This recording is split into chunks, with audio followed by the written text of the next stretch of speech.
নমস্কার, প্রত্যেককে জানাই স্বাগতম। আজকে আমরা আলোচনা করছি শুক্র গ্রহের সঞ্চার নিয়ে। আপনারা জানেন যে প্রায় 18 বছর পরে কন্যা রাশিতে অবস্থান করছে কেতু গ্রহ, আর সেই কেতুর সাথে সংযুক্ত হতে চলেছেন শুক্র। শুক্রের প্রবেশ হবে কন্যা রাশিতে আগামী আগস্ট মাসের 25 তারিখ এবং নিশ্চিতভাবে এই সঞ্চারের কন্টিনিউশন থাকবে 18ই সেপ্টেম্বর পর্যন্ত। তার মানে হিসেব করে দেখা যাচ্ছে এই সঞ্চারের মোটামুটি যে লংজিভিটি বা টাইম স্প্যান সেটা প্রায় 23 দিনের কাছাকাছি। শুক্র নিচস্থ হওয়া, যে কোনো প্ল্যানেট আপনারা জানেন যে যখন নিচস্থ হয় তার মানে এই নয় যে সে নেগেটিভ হয়ে গেল। এই কনসেপ্টটাকে সবার আগে বুঝতে হবে। আমরা এর আগে আপনাদের সাথে বারবার আলোচনা করেছি যে বক্রী মানেই খারাপ নয়, নিচস্থ মানেই খারাপ নয়। কারোর হরোস্কোপে 5টা নিচস্থ প্ল্যানেট থাকতে পারে, 2টো নিচস্থ প্ল্যানেট থাকতে পারে, একটাও নিচস্থ প্ল্যানেট নাও থাকতে পারে, কিন্তু নিচস্থ আছে মানেই তার গ্রহগুলো খারাপ ফল দিচ্ছে। এই কনসেপ্টটা কিন্তু একেবারে রাং কনসেপ্ট। অ্যাকচুয়ালি নিচস্থ মানে তার বল কমে যাওয়া। আপনার বন্ধু যদি নির্বলও হয় তবুও সে আপনার বন্ধু, তবুও সে আপনার উপকারে লাগবে।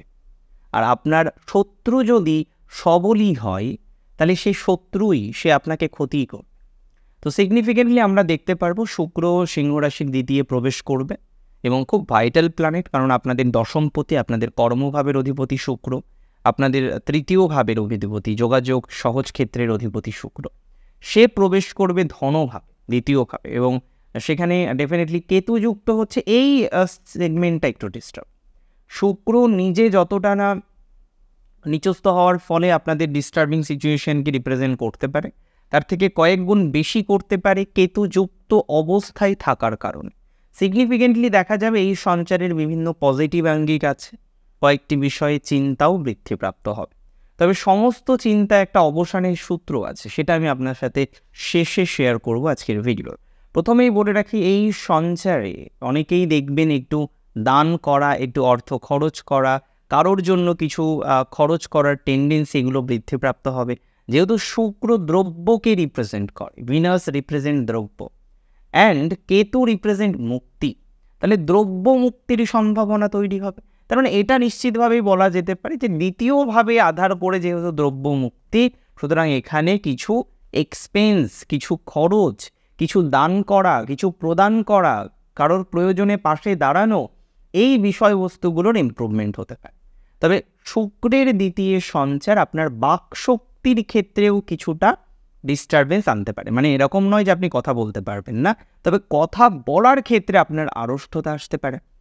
আপনি বাড়ি থেকে ভেবে গেলেন যে আমার কনসালটেশন আছে, আমি ডক্টরের কাছে যাচ্ছি, এই কথাগুলো আমাকে বলতে হবে। যাওয়ার পর আপনি দেখলেন আপনি ভুলে গেছেন, আপনি ওখান থেকে বেরিয়ে চলে আসলেন, আপনার আবার মনে পড়লো। তার মানে আপনার প্রি প্ল্যান ছিল একটা, you plan for something, and যখন বিষয়টা ঘটলো সেটা একটা অন্য কিছু হলো।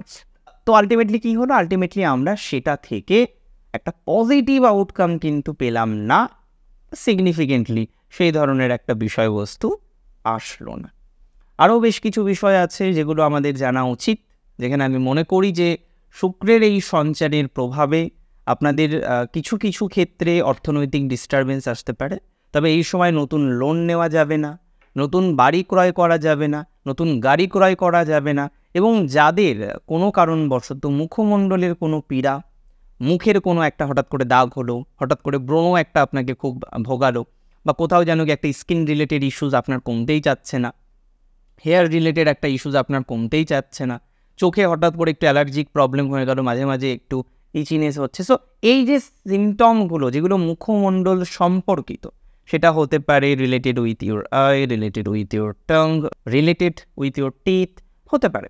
এই ধরনের বিষয়বস্তুর ক্ষেত্রে কিছুটা ডিস্টারবেন্স আসতে পারে। তবে এই সঞ্চার আপনাদের কিছু লাভও দেবে, কিছু অর্থ প্রদান করবে। শুধু অর্থনৈতিক ডিস্টারবেন্স দেবে সবার ক্ষেত্রে তা নয়, কিছু কিছু ক্ষেত্রে আমরা আর্থিক লাভ পাবো, বিশেষত যারা যুক্ত আছেন এগ্রিকালচারের সাথে, বিশেষত যারা যুক্ত রয়েছেন জমি সংক্রান্ত ক্রয় বিক্রয়ের কাজে, বাড়ি সংক্রান্ত ক্রয় বিক্রয়ের কাজে, স্পেশালি যারা প্রমোটিংয়ের কাজ করেন, তাদের ক্ষেত্রে এই সময়টা পজিটিভ হতে পারে।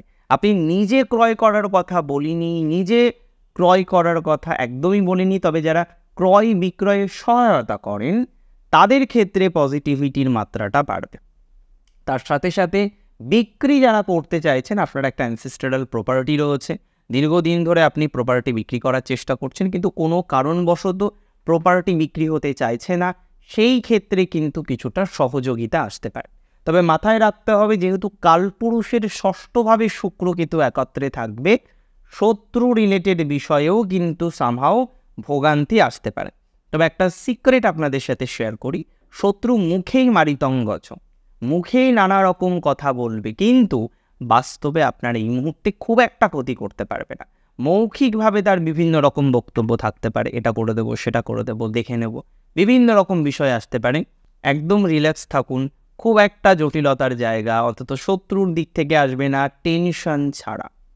বাক নিয়ন্ত্রণ রাখতে হবে, কথাবার্তা বলার ক্ষেত্রে আপনাকে সচেতনতা রাখতে হবে। পরিকল্পনাগুলো করছেন সেগুলো নোট করুন, নোট করে আলোচনা করার চেষ্টা করুন, নোট করে শেয়ার করার চেষ্টা করুন, কারণ স্পেশাল মিটিংয়ের ক্ষেত্রে আপনার কিন্তু ভুলে যাওয়ার একটা প্রবণতা তৈরি হতে পারে, যেটি কিন্তু কিছু লসকে রিপ্রেজেন্ট করে। অনেকেই লয়ার রয়েছেন, তাদের আর্গুমেন্ট করতে হয়, সো একটু বেশি স্টাডি করুন এবং অবশ্যই বুলেট করে নিন, যাতে আপনার এক্সপ্রেস করতে সুবিধা হয় বা আপনি পুরো ঘটনাটা বলতে পারেন, পুরো ঘটনাটা রিপিট করতে পারেন। তবে এই সঞ্চারের আমি বলছিলাম যে বিভিন্ন রকম ভালো দিক থাকবে, বিভিন্ন রকম খারাপ দিক থাকবে। বেসিক্যালি শুক্র নিচস্থ মানেই খারাপ, এই কনসেপ্টটাই রং। সেকেন্ড হাউসে থাকছে, অর্থনৈতিক ক্ষেত্রের গ্রোথটা কম হবে, স্লো হবে, এটা তো অস্বীকার করার কোনো জায়গা নেই। যে একটা প্ল্যানেট যার স্ট্রেংথ কম, সে সরোবরের মধ্যে একটি বিশেষ বল কম পেয়েছে, তো এবং আরও বেশ কিছু ক্ষেত্রে আমরা দেখব শুক্রের ক্ষেত্রে যে মুভমেন্টটা, যেটা কর্কটের পর থেকে হচ্ছে, সেই মুভমেন্টে তার চেষ্টা বলের ক্ষেত্রেও কিছুটা ঘাটতির জায়গা আসবে। সো সব মিলিয়ে এটা বলা যেতে পারে যে এই সঞ্চারের ইম্প্যাক্ট, এই সঞ্চারের যে পজিটিভিটির মাত্রাটা তুলনামূলকভাবে কম, হয়তো কিছু কিছু ক্ষেত্রে পজিটিভিটিকে ছাড়িয়ে যেতে পারে সামহাও কিছু নেগেটিভিটি। সো আমাদেরকে যেটা করতে হবে, আমাদেরকে ক্লাসিফাই করতে হবে যে কোন বিষয়গুলোকে আমাদের টার্গেট করে চলা উচিত, কোন বিষয়গুলোকে আমাদের জীবনচক্রে অ্যাপ্লিকেবল করা উচিত, কোন বিষয়গুলোকে নিয়ে নিয়ন্ত্রণ করার প্রয়োজনীয়তা বা প্রাসঙ্গিকতা আছে, সেটিকে আন্ডারস্ট্যান্ডিং করতে হবে। এবং আমি মনে করি, আই স্ট্রংলি বিলিভ যে সেটা সম্ভব সিংহ রাশির ক্ষেত্রে। তবে সিংহ রাশির ক্ষেত্রে আমি এবার একটু বলে দিই, যে একটা সূত্রের কথা বলছিলাম, যে কীভাবে আমরা একটু বেশি রিলিফ পেতে পারি। দেখুন, ভিনাস রিপ্রেজেন্ট ফিমেল। আপনারা জানেন যে শুক্র তিনি কিন্তু স্ত্রী সঙ্গক রাশি এবং অবশ্যই প্রকৃতিকে রিপ্রেজেন্ট করে। এবং অবশ্যই কেতুকে আমরা স্পিরিচুয়াল হিসেবে ধরতে পারি। আমরা প্রত্যেকেই যখন পূজা অর্চনা করি, আমাদের সুখে দুঃখে নিশ্চয়ই আমাদের কিছু আরাধ্যা থাকেন, আরাধ্য থাকেন, যাদের আমরা স্মরণ করি। এক্ষেত্রে বলা যেতে পারে, যারা ফিমেল দেবতীর পূজা করেন, বিশেষ করে শক্তিরূপ বা যে কোনো রূপের পূজা করেন, স্মরণে বিপদে আপদে স্মরণ করেন, তাদের ক্ষেত্রে কিন্তু সেই দেবীর কিছুটা কৃপা থাকতে পারে। মানে এখানে বলা যেতে পারে যে আপনার কিছুটা সেফ হওয়া, সেটি কিন্তু আপনার আরাধ্য দেবী আপনাকে কিন্তু কিছুটা প্রোটেক্ট করতে পারে এবং করবেন বলে আমি মনে করছি। এবং এই সঞ্চার স্পিরিচুয়াল গ্রোথের জন্য অসাধারণভাবে, আপনারা যারা স্পিরিচুয়াল গ্রোথ চাইছেন, যারা একটা ভালো গুরুর সন্ধান চাইছেন, দীর্ঘদিন ধরে ভালো গুরুর সন্ধান করছেন কিন্তু গুরু পাওয়া যাচ্ছে না, দীর্ঘদিন ধরে একটা অকাল্ট বিষয় শেখার চেষ্টা করছেন কিন্তু অকাল্ট বিষয়কে শিখতে পাচ্ছেন না, বা কোথাও যেন গিয়ে একটা ডিস্টারবেন্সের জায়গা বারংবার কাজ করছে, এটা আমি আপনাদেরকে বলতে পারি, এটা অবশ্যই আমি আপনাদেরকে বলব যে এই অকাল্ট বিষয়গুলোকে শেখার জন্য যে জায়গাটা তৈরি করা, অকাল্ট বিষয়গুলোকে শেখার জন্য, স্পিরিচুয়াল নলেজকে গেন করার জন্য, বা সামহাও একটু স্পিরিচুয়াল হওয়ার জন্য, বা ডিফারেন্ট কনসেপ্টকে বিল্ড আপ করার জন্য যে অবকাশ প্রয়োজন, যে সংযোগ প্রয়োজন, সেটি কিন্তু আপনাদের আছে। নিভৃতে কিছু শেখা, লার্নিং, সাধনা করা, এই বিষয়বস্তুগুলো কিন্তু শুভ হবে যদি আপনার রাশিটি হয়ে থাকে সিংহ। তাহলে আমরা বেশ কিছু বিষয় বুঝলাম। এবার চলুন আমরা খুব স্পেসিফিকভাবে একটু ম্যারিটাল লাইফের জায়গাটা দেখে নিই। দ্বিতীয়ভাবে পরিবার বৃদ্ধির জন্য কিন্তু ডিস্টারবেন্স দেবে এই সময়, এবং এক্ষেত্রে বিয়ে ঠিক হয়ে গেছে, সেটা সাডেনলি একটা ডিস্টার্ব হয়ে গেল, বা কোথাও যেন গিয়ে দেখলেন আপনি হয়ে যাবে ঠিক, এরকম একটা কম্বিনেশন চলছে কিন্তু তারপরেও ঠিক হচ্ছে না, তারপরে গিয়েও আপনি নানা রকমের প্রতিবন্ধকতা পাচ্ছেন।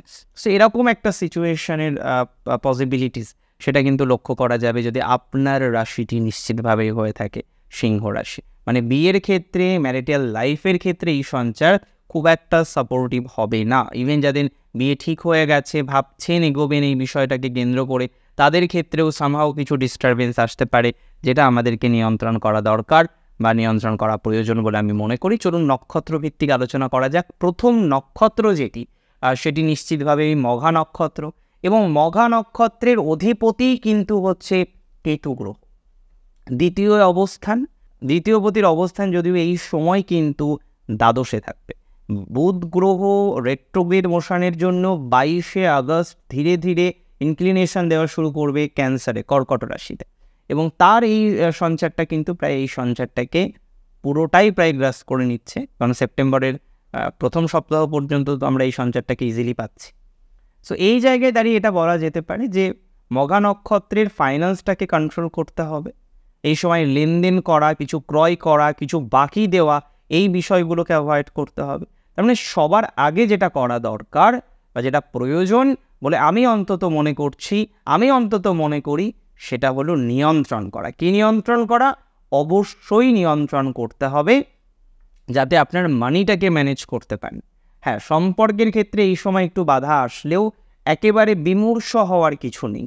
আপনি নিশ্চয়ই খেয়াল করেছেন আপনার সম্পর্কের মানুষটির সাথে আপনার ধীরে ধীরে বন্ডিংটা একটু ডিস্টার্ব হচ্ছে, তার বিহেভিয়ারগুলো আপনার ঠিক একটা ভালো লাগছে না, তার বিহেভিয়ারগুলো আপনাকে যেন ক্রমান্বয়ে আপনাকে কষ্ট দিচ্ছে।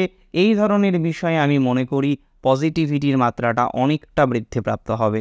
এটি নিয়ে কোনো ডাউট কিন্তু আমার নেই, বা আমি কিন্তু কোনো ডাউট রাখছি না। এটুকু বলা যেতে পারে, যদি আপনার রাশিটি হয়ে থাকে সিংহ, মঘা নক্ষত্র আপনার হয়ে থাকে, অন্তত পক্ষে নিয়ন্ত্রণ করুন সময়টাকে এবং কমিউনিকেশনগুলোকে কম রাখার চেষ্টা করুন। যত বেশি কথা বলবেন, যত বেশি এই মুহূর্তে অ্যাটাচড হওয়ার চেষ্টা করবেন, তত নেগেটিভিটি কিন্তু বাড়তে পারে। চলুন ফার্দার আমরা ডিসকাস করি। এবার আমাদের ডিসকাশনের নক্ষত্রটি রয়েছে, সেটি হলো পূর্ব ফাল্গুনী। ভিনাস আপনার নক্ষত্রের অধিপতি। কতটা আপনারা প্রভাবিত হবেন বুঝতেই পারছেন। স্বাস্থ্য নিয়ে ভোগান্তির মাত্রা সর্বোচ্চ, কোমর নিয়ে সমস্যা, উদর ঘটিত কিছু পীড়ার জায়গা আসতে পারে, চোখ, মুখ, কান, নাক বা বিশেষ করে মুখমণ্ডলের কোনো পীড়ার সম্ভাবনা রয়েছে, কোনো ধরনের স্কিন রিলেটেড প্রবলেম নিয়ে কষ্টপ্রাপ্তি বা দীর্ঘদিনের একটা বিষয় যেটিকে আপনি সংশোধন করার চেষ্টা করতে পারেন এই সময়। তবে মাথায় রাখতে হবে কোনো সার্জারি এই সময় না করাই ভালো যদি আপনার নক্ষত্রটি পূর্ব ফাল্গুনী হয়ে থাকে। পূর্ব ফাল্গুনী নক্ষত্রের আরও বেশ কিছু বিষয় বলার আছে, যার মধ্যে অবশ্যই চলে আসবে দাম্পত্য জীবন। দাম্পত্য জীবনের ক্ষেত্রে যাদের মনে হচ্ছে টিকবে না, কন্টিনিউ করা যাবে না, আলাদা জায়গায় রয়েছেন, দূরে রয়েছেন, তাদের ক্ষেত্রে কিন্তু এই সময়টায় কিছুটা পজিটিভিটির মাত্রাটা বাড়তে পারে বা তেমন একটা কম্বিনেশন আমরা দেখতে পাচ্ছি। চলুন ফার্দার আমরা ডিসকাস করি। এবার আমাদের যে ডিসকাশনের বিষয় রয়েছে সেটি হলো নক্ষত্র উত্তর ফাল্গুনী নক্ষত্রের জন্য এই সঞ্চার মিডিওকর বলে আমি মনে করি। ফাইন্যান্সকে ইফেক্ট করতে পারে, শত্রু রিলেটেড কিছুটা মানসিক স্ট্রেস দিতে পারে, এবং অবশ্যই পরিবারের মানুষগুলির সাথে সম্পর্ক নিয়ন্ত্রণের ক্ষেত্রে, বন্ডিং নিয়ন্ত্রণের ক্ষেত্রে একটা ডিস্টারবেন্সের জায়গা আমরা দেখতে পারবো। যে সম্পর্কের মানুষগুলির সাথে বন্ডিংয়ের ক্ষেত্রে একটা ডিস্টারবেন্স হচ্ছে, রিলেশনশিপ নিয়ন্ত্রণের ক্ষেত্রে একটা ডিস্টারবেন্স হচ্ছে, তার বিহেভিয়ারাল প্যাটার্ন পছন্দ হচ্ছে না, আপনার বিহেভিয়ারাল প্যাটার্ন তার পছন্দ হচ্ছে না, এইভাবে কিন্তু একটা কন্টিনিউশন থাকবে। বিদেশে যারা আছেন তাদের সাডেন কিছু চেঞ্জ হতে পারে। হঠাৎ করে দেখলেন কোনো ফাইন চলে গেল, হঠাৎ করে দেখলেন আপনার মনে হলো না এবার আমি একটু এগিয়ে যাওয়ার চেষ্টা করব। যারা গৃহিণী আছেন, দীর্ঘদিনের একটা যন্ত্রণা সম হয়তো পরিস্থিতি চলছে, একটা চাপা বিষয় চলছে, আপনি কাউকে এক্সপ্রেস করতে পারছেন না, আপনি কাউকে বলতে পারছেন না। আগে চেষ্টা করেছেন বলার, আগে চেষ্টা করেছেন হেল্প নেওয়ার, কিন্তু না হেল্প পেয়েছেন, বিষয়টা আরও বিগড়িয়েছে, যে কারণে আপনি এখন ভীত সন্ত্রস্ত থাকেন যে আদৌ কাউকে বলবো কিনা, কারণ বলে লাভ হচ্ছে না, সেখানে বলে কী হবে। সো এই যে বিষয়বস্তুটাকে, এটাকে কন্ট্রোল করতে হবে, এটাকে নিয়ন্ত্রণ করার চেষ্টা করতে হবে এবং নিজের মেন্টাল স্ট্রেংথটাকে বজায় রেখে এগিয়ে যেতে হবে। শুক্র নিচস্থ হচ্ছে, পরবর্তীকালে উচ্চস্থ হবে, ভালো পজিশানে যাবে, নিজের রাশিতে যাবে, এভরিথিং উইল বি গুড, আবার ঠিকঠাক পজিশানে আসবে। মাঝে যদি সামহাও 25শে আগস্ট থেকে 18ই সেপ্টেম্বর 23টা দিন একটু ডিস্টারবেন্সের সিচুয়েশন আসে, আমরা অবশ্যই নিয়ন্ত্রণ করে নেব, আমরা সবাই মিলে নিয়ন্ত্রণ করে নেব। আর অনেক ভালো থাকুন আপনারা প্রত্যেকের জন্য রইল অনেক বেশি শুভকামনা। আজকে এখানেই শেষ করছি। জয় শ্রী গণেশ।